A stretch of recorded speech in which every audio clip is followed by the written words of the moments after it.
Chers amis, je voulais d'abord vous exprimer toute ma gratitude pour le soutien que vous m'avez apporté tout au long de ces dernières années, tout au long de son long parcours corrézien, fait de victoires, parfois d'embûches, mais toujours de joie partagée. Et encore ces dernières semaines, à l'occasion des élections cantonales, qui m'ont permis, grâce à vous, de rester président du Conseil général de notre département avec une majorité élargie. C'était pour moi indispensable si je voulais aller plus loin, grâce à vous. Car ma démarche, elle est de l'ordre de l'évidence, de la simplicité, de la clarté. C'est en effet ici, par le suffrage, que je tire ma légitimité et la force de mon engagement. Comment pouvais-je prétendre à la plus haute responsabilité du pays si un jour elle m'est confiée, si je n'avais pas au préalable la confiance de ceux qui me connaissent? Alors, désormais, c'est de la France qu'il s'agit. Notre pays, notre grand pays, un pays dont nous sommes fiers, fiers à la fois des valeurs qu'il porte, des atouts qu'il recèle et des capacités humaines qu'il contient, fiers de la diversité des hommes et des femmes sur l'ensemble du territoire, diversité qui a toujours fait notre richesse, fiers du lien social qui a donné à notre pays, dans son histoire, la cohésion qui lui a permis d'avancer. C'est pourquoi je n'accepte pas l'état dans lequel la France aujourd'hui se trouve. Et je n'accepte pas davantage la situation qui est faite aux Français. Je ne me résous pas à ce pessimisme, à cette difficulté de voir individuellement, collectivement, notre avenir. Je refuse la division sciemment entretenue par un pouvoir qui joue avec le feu en attisant les antagonismes et les peurs. Je refuse l'injustice, les inégalités de revenus, de patrimoine, aggravées encore par des faveurs fiscales aux plus privilégiés. Je ne supporte pas la souffrance dans laquelle vivent trop de nos concitoyens, harassés qu'ils sont par tant de difficultés, par tant d'amputations de leur pouvoir d'achat. Je n'admets pas la violence qui s'intensifie, signant d'ailleurs l'échec des discours répétés sur l'insécurité. L'État, et je ne m'en réjouis pas aujourd'hui, au moment où je m'exprime, apparaît sans direction, sans cap, et pire encore, sans morale, avec les risques d'une fuite en avant périlleuse, dans une forme de sauve-qui-peut, de la part d'un président en fin de course. Voilà pourquoi j'estime que le moment est venu de mettre la France en avant.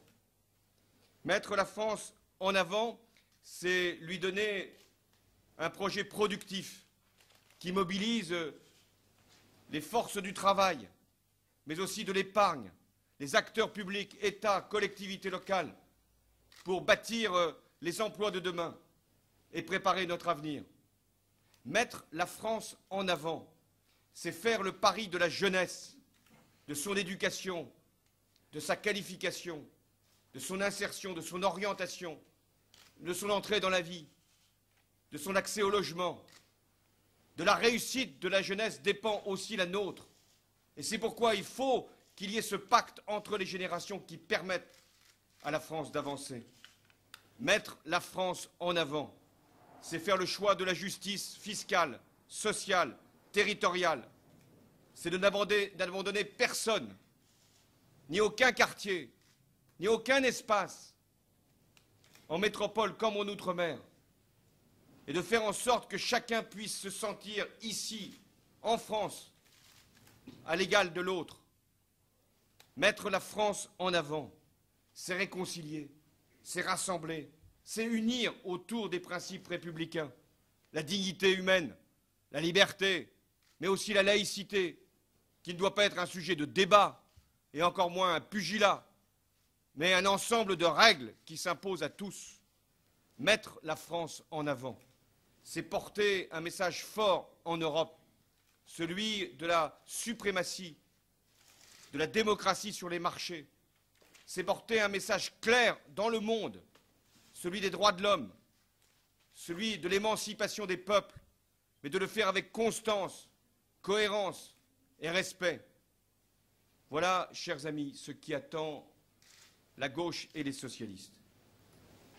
Ils ont cette responsabilité, les socialistes, que de montrer la direction. C'est un moment exceptionnellement difficile pour notre pays. La gauche doit se situer à la hauteur des enjeux. Sinon, le pire est à craindre. L'extrémisme, la défiance, la résignation. La gauche doit être à la hauteur de la tâche qui lui est confiée. Elle doit dire la vérité et en même temps, elle doit lever une espérance, écrire une nouvelle page de notre histoire, ouvrir une période de changement et de progrès et de montrer qu'un chemin est possible, que la France peut avancer et surtout d'offrir à la génération qui vient après nous un avenir meilleur que le nôtre, une vie meilleure. J'estime qu'il n'y a plus de temps à perdre. Il y a même urgence. Il faut à un moment qu'il y ait des idées et une incarnation du changement. Et c'est la raison pour laquelle, ici à Tulle, devant vous, mes amis, j'ai décidé de présenter ma candidature à l'élection présidentielle à travers la primaire du Parti socialiste. L'issue...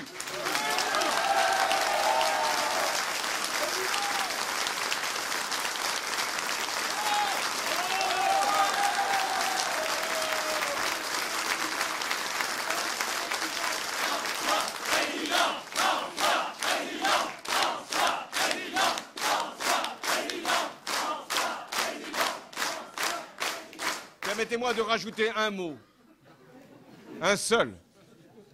C'est que l'issue de cette primaire qui prépare l'élection présidentielle doit être la meilleure, non pas simplement pour le Parti socialiste, non pas seulement pour la gauche, mais pour la France.